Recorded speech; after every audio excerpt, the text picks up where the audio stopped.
Hey, you're on the Extra Mile with Joel Heitkamp, hosting News and Views. Good to have you along with us here at KFGO.com. I want to talk to you a little bit about the Omnibus Bill and what that meant for North Dakota. Some good and quick, easy numbers. $9,479,000 in flood protection for Fargo-Moorhead. $3 million if you live in the Grafton area. So then it becomes a question of whose pork is what. Is it infrastructure? Is it need? Does the federal government need to be involved in making sure there's flood protection for Fargo-Moorhead? Or is that all of a local issue? Because that's what Mitch McConnell and the Senate Republicans are talking about. And that's why they killed the Omnibus Bill. It's because they want things like this to fall by the wayside. Or do they?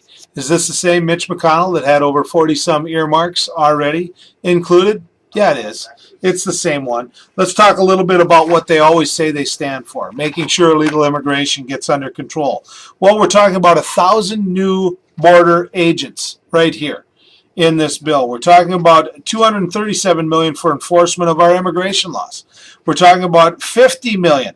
We're always talking about veterans. We got to support our veterans, which I believe in. $50 million for construction of Veterans Administration hospitals.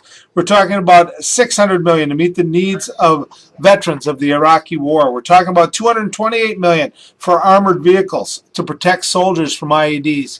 That's in this bill. That's in this bill. That's pork to some of these guys. Now, here's my point.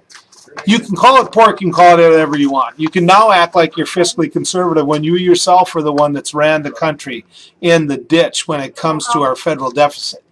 But if you're a state of 640,000 people like North Dakota is, you're going to have a hard time getting through funding projects that you need for your infrastructure. You have 2 senators and 1 congressman.